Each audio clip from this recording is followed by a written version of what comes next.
ಮೊಸರು ಉಪ್ಪು ಹಾಕ್ಕೊಂಡಿದ್ದೀನಿ ಫ್ರೀ. ಸುಮಾರು ದಿನ ಆಯ್ತಲ್ಲ ಚಿಕನ್ ಬಿರಿಯಾನಿ ತಿಂದಿಲ್ಲ ನೋಡಿ. ಸ್ವಲ್ಪ ಖಾರದ ಪುಡಿ ನಿಮಗೆ ಎಷ್ಟು ಬೇಕು ಅಷ್ಟು. ಅರಿಶಿನ ಮಾಡ್ಕೊಂಡಿದ್ದೆ. ಶುಂಠಿ ಬೆಳ್ಳುಳ್ಳಿ ಪೇಸ್ಟ್ ಹಾಕ್ಕೊತಾ ಇದ್ದೀನಿ ನೋಡಿ. ಕೊತ್ತಂಬರಿ ಸೊಪ್ಪು, ಪುದೀನ ಅದಕ್ಕೆ ಹಾಕ್ಕೊಳ್ಳೋಣ ಡೈರೆಕ್ಟು. ಸ್ವಲ್ಪ ಚೆನ್ನಾಗಿರುತ್ತೆ ಪುದೀನ ಅದಕ್ಕೆ ಹಾಕ್ಕೊಂಡ್ರೆ. ಇದೇನಿಲ್ಲ, ಒಂದು ಸ್ವಲ್ಪ ಎಣ್ಣೆ ಹಾಕ್ಕೊಂಡು ಕಲಿಸ್ಕೋಬೇಕು. ಸುಫಿಯಾ ಸ್ವಲ್ಪ ಎಣ್ಣೆ ಹಾಕು, ಇದಕ್ಕೆ ಎಣ್ಣೆ ಹಾಕು, ಸ್ವಲ್ಪ ಹಾಕು. ಸಾಕು, ಒಂದು ಚಮಚ ಎಣ್ಣೆ ಹಾಕ್ಕೊಂಡಿದ್ದೀನಿ. ಚೆನ್ನಾಗಿ ಮ್ಯಾರಿನೇಟ್ ಮಾಡ್ಕೋಬೇಕು, ಎಲ್ಲ ಕಲಿಸ್ಕೋಬೇಕು ನೀಟಾಗಿ. ಕೈ ತೊಳ್ಕೊಂಡಿರ್ಬೇಕು ಕಲಿಸ್ಬೇಕಾರೆ. ಈ ಥರ ಮ್ಯಾರಿನೇಟ್ ಮಾಡ್ಕೋಬೇಕು ಎಲ್ಲನೂ. ಮ್ಯಾರಿನೇಟ್ ಮಾಡ್ಕೊಂಡು ಒಂದು ಅರ್ಧ ಗಂಟೆ ಬಿಟ್ಕೋಬೇಕು. ಅರ್ಧ ಗಂಟೆ, ಇಲ್ಲಾಂದರೆ ಬೆಳಗ್ಗೆ ಮಧ್ಯಾಹ್ನ ಕಲಿಸಿಟ್ಟು ರಾತ್ರಿ ಮಾಡಿದ್ರೆ ಇನ್ನೂ ಚೆನ್ನಾಗಿರುತ್ತೆ. ನಮಗೆ ಒಂದು ಅರ್ಧ ಗಂಟೆ ಸಾಕು, ಯಾಕಂದರೆ ಇವಾಗ ರಾತ್ರಿ ಟೈಮ್ ಆಗಿದೆಯಾ, 7 ಗಂಟೆ. ನಾವೆಲ್ಲ ಇನ್ನೊಂದು ಸ್ವಲ್ಪ ಅರ್ಧ ಗಂಟೆ ಆದಮೇಲೆ, ಇಲ್ಲಾಗದೆ 8:30 ಆಗುತ್ತಿದ್ದೇನೆ. ನಾವೆಲ್ಲ ರೆಡಿ ಮಾಡ್ಕೊಳ್ಳೋಷ್ಟೊತ್ತಿಗೆ ಇದು ರೆಡಿ ಆಗುತ್ತೆ. ಎಣ್ಣೆ ಹಾಕ್ಕೊಳ್ತಾ ಇದ್ದೀನಿ. ಸ್ವಲ್ಪ ಎಣ್ಣೆ ಜಾಸ್ತಿನೇ ಹಾಕ್ಕೋಬೇಕು, ಬಿರಿಯಾನಿ ಎಲ್ಲ ಹಾಗಾಗಿ. ಶಾಜೀರ, ಏಲಕ್ಕಿ, ಆಮೇಲೆ ಲವಂಗ, ಚಕ್ಕೆ.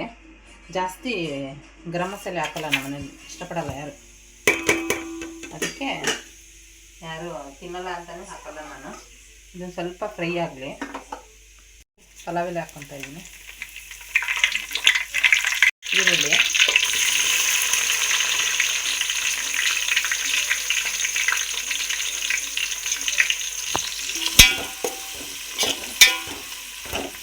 ಇದು ಚೆನ್ನಾಗಿ ಫ್ರೈ ಆಗಬೇಕು. ಫ್ರೈ ಆದಮೇಲೆ ಟೊಮೆಟೊ ಹಾಕಿ ತೋರಿಸ್ತೀವಿ. ಈ ಥರ ಹಾಕಬೇಕು. ಈ ಥರ ಹಾಕಿದಾಗ ಟೊಮೆಟೊ ಜಾಸ್ತಿ ಇದೆ.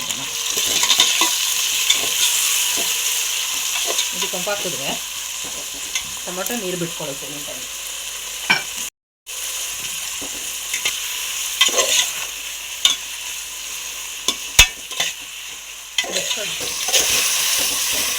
ಈ ಥರ ಆಗಿದೆ. ಚಿಕನ್ ಮ್ಯಾರಿನೇಟ್ ಮಾಡ್ಕೊಂಡಿದ್ವಲ್ಲ, ಎಲ್ಲದೂ ಇದಕ್ಕೆ ಹಾಕ್ಬೇಕು. ನೀಟಾಗಿ ಇದು ಮಾಡಿಕೊಂಡ್ರೆ ಸ್ವಲ್ಪ ಕುದಿಸ್ತಾನೆ. ಅಕ್ಕಿ ಹಾಕಿದ್ದೀನಿ. ಅಕ್ಕಿ ಹಾಕ್ಬೇಕಾದ್ರೆ ವಿಡಿಯೋ ಸ್ಕಿಪ್ ಆಗಿಬಿಡ್ತಾನೆ. ಎಷ್ಟು ಬೇಕೋ ಅಷ್ಟು ನೀರು ಹಾಕೋಬೇಕು.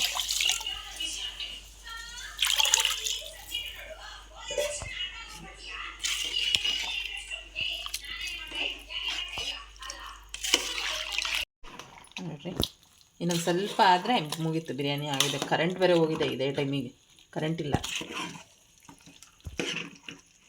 ರೆಡಿಯಾಗಿದೆ ನೋಡಿರಿ, ಬಿರಿಯಾನಿ ರೆಡಿಯಾಗಿದೆ. ಸುಮ್ಮನೆ ಟೇಸ್ಟಿಗೆ ಅಂತ ತೊಗೊಂಡಿದ್ದೀನಿ, ಯಾವ ಥರ ಇರುತ್ತೆ ಅಂತ. ಒಣ್ಣಿದಲ್ಲ ಗೊತ್ತೆ ಯಾವ ಥರ ಬಂದಿದೆ ಅಂತ. ಸ್ಮೆಲ್ಲ ಸಕ್ಕತ್ತಾಗೈತೆ ಮಾತ್ರ.